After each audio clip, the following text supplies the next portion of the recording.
ایک کشمکش تھی دل اور ضمیر کی.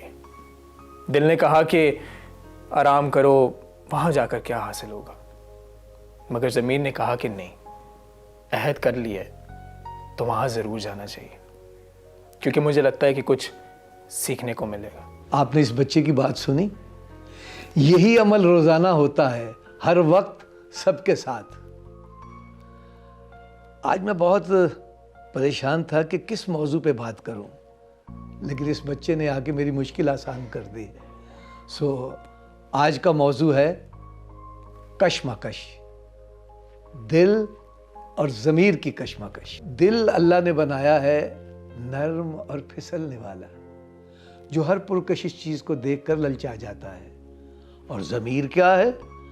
ضمیر دل کو کنٹرول کرتا ہے، یا کم از کم کنٹرول کرنے کی کوشش ضرور کرتا ہے. مگر ان دونوں کا آپس میں بڑا گہرا تعلق ہے.